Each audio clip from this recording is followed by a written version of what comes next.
चलिए आज बात करते हैं रिच डैड पुअर डैड की उस कहानी की जिसने लाखों लोगों की सोच बदली है। हम देखेंगे कि कैसे दो बिल्कुल अलग पिताओं से मिली सलाह ने रॉबर्ट कियोसाकी को पैसे के बारे में वो सिखाया जो स्कूल कभी नहीं सिखाते। और ये बिल्कुल पते की बात है। सोचिए जरा, हम सब स्कूल में इतने साल बिताते हैं, लेकिन पैसे के बारे में कुछ भी नहीं सीखते। असल में यही वो गैप है, वो खाई है किताबी ज्ञान और असली दुनिया की फाइनेंशियल समझ के बीच, जिसे आज हम समझने की कोशिश करेंगे। तो कियोसाकी की कहानी इतनी खास क्यों है? क्योंकि उनकी जिंदगी में एक नहीं बल्कि दो दो पिता थे। और मजे की बात यह है कि पैसे को लेकर दोनों की सोच में जमीन आसमान का फर्क था।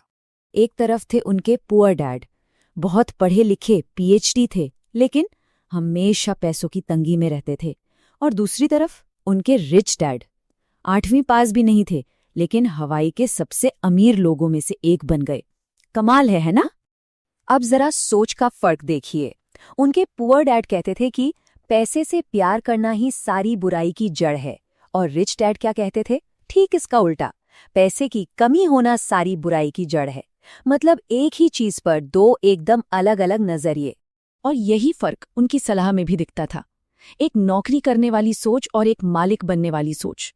पुअर डैड की सलाह थी, खूब पढ़ो ताकि किसी अच्छी कंपनी में नौकरी मिल जाए, लेकिन रिच डैड कहते थे, खूब पढ़ो ताकि कोई अच्छी कंपनी खरीद सको। एक को चाहिए थी सिक्योरिटी और दूसरे को कंट्रोल। और रिस्क के बारे में क्या ख्याल था? पुअर डैड का तो एक ही मंत्र था, पैसे के मामले में सेफ चलो, कोई रिस्क मत लो। लेकिन रिच डैड सिखाते थे, रिस्क से डरो मत, उसे मैनेज करना सीखो। तो एक सिखा रहे थे डरना और दूसरे सामना करना। तो ये सब शुरू कहाँ से हुआ? चलिए कहानी के उस हिस्से में चलते हैं जहां रॉबर्ट सिर्फ 9 साल के थे और उनके साथ थे उनके दोस्त माइक। उस छोटी सी उम्र में रॉबर्ट और माइक को लगता था कि वो अपने अमीर दोस्तों के बीच में गरीब बच्चे हैं, और ये एहसास उन्हें चुभता था। बस उन्होंने तय कर लिया कि उन्हें अमीर बनना सीखना है, और यहीं से निकला उनका पहला बहुत ही दिलचस्प बिजनेस आइडिया। उनका पहला आइडिया था लिटरली पैसा बनाना। उन्होंने क्या किया? पुरानी टूथपेस्ट ट्यूब्स जमा की। उस जमाने में वो लेड यानी शीशे की होती थीं। उन्हें पिघलाया और प्लास्टर के सांचों में डालकर नकली सिक्के बना दिए। हाँ, ये पूरी तरह से गैरकानूनी था, पर उन बच्चों की हिम्मत तो देखिए। जब उनके पिता को ये पता चला तो उन्होंने इस काम को बंद तो करवा दिया, पर उन्हें डांटा नहीं, बल्कि उनके पुअर डैड ने एक बहुत गहरी बात कही। उन्होंने कहा, तुम सिर्फ तब गरीब हो जब तुम हार मान लेते हो। सबसे जरूरी बात यह है कि तुमने कुछ करने की कोशिश तो की। ये अपने आप में एक बहुत बड़ा सबक था। और यहीं से कहानी का वो मोड़ आता है जहां असली शिक्षा शुरू होती है, जब दोनों दोस्त मदद के लिए माइक के पिता यानी रिच डैड के पास जाते हैं। अब रिच डैड का पढ़ाने का तरीका एकदम अलग था। उन्होंने साफ कहा, देखो मैं तुम्हें सिखाऊंगा, लेकिन किसी क्लासरूम की तरह लेक्चर देकर नहीं। तुम मेरे लिए काम करोगे और काम करते करते सीखोगे। वो चाहते थे कि ये बच्चे सुनकर नहीं बल्कि करके सीखें। तो काम क्या मिला? हर शनिवार 3 घंटे एक दुकान में रखे डिब्बों की धूल साफ करना। बहुत बोरिंग काम। और सैलरी थी सिर्फ 10 सेंट प्रति घंटा, मतलब ना के बराबर।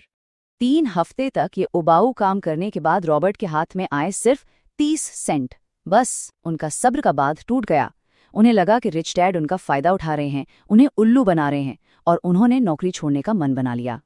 और बस इसी गुस्से और निराशा के बाद वो टकराव हुआ जिसमें पैसे का पहला और सबसे बड़ा सबक छिपा था।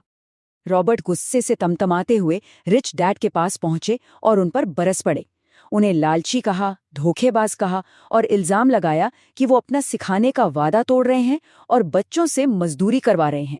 रिच डैड ये सब सुनकर बस मुस्कुराए, और फिर उन्होंने बड़े आराम से कहा, जिंदगी ही सबसे बड़ी टीचर है। उन्होंने समझाया कि ये सब उन्होंने जानबूझकर किया था।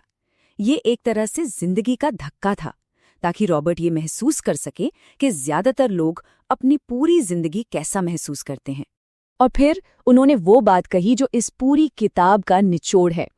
गरीब और मिडिल क्लास पैसे के लिए काम करते हैं, अमीर लोग पैसे से अपने लिए काम करवाते हैं।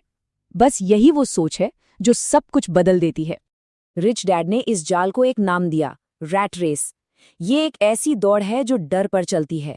बिल भरने का डर, नौकरी चले जाने का डर, पैसे कम पड़ जाने का डर, और इसी डर की वजह से लोग ऐसी नौकरियों में फंसे रह जाते हैं जो उन्हें पसंद भी नहीं होती और बस अगली सैलरी का इंतजार करते रहते हैं। तो सवाल ये है कि इस रैट रेस से बाहर कैसे निकला जाए? जवाब हमारी सोच बदलने में ही छिपा है। रिच डैड ने एक बहुत सिंपल लेकिन बहुत पावरफुल तरीका सिखाया। जब हम कहते हैं मैं ये खरीद नहीं सकता, तो हमारा दिमाग सोचना बंद कर देता है, बात खत्म। लेकिन जैसे ही हम पूछते हैं मैं इसे कैसे खरीद सकता हूँ, हमारा दिमाग काम पर लग जाता है, वो रास्ते ढूंढने लगता है। बस एक छोटा सा सवाल सोच के सारे दरवाजे खोल देता है। और फिर आया अगला झटका। रिच डैड ने कहा, अब काम पर वापस जाओ और इस बार तुम्हें कोई पैसा नहीं मिलेगा, मुफ्त में काम। क्यों? ताकि उनका दिमाग सैलरी के लालच से बाहर निकल सके और असल मौकों को पहचानना सीखे, वो मौके जो तनख्वाह की सोच रखने वालों को कभी नजर नहीं आते। और ये कहानी हमें एक आखिरी सवाल पर लाकर छोड़ देती है, हमारा दिमाग किस चीज़ के लिए ट्रेन हो रहा है? क्या वो सिर्फ अगली सैलरी पाने के लिए काम कर रहा है, या फिर वो नए अवसर बनाने और पैसे को अपने लिए काम पर लगाने के तरीके खोज रहा है? ये सोचने वाली बात है।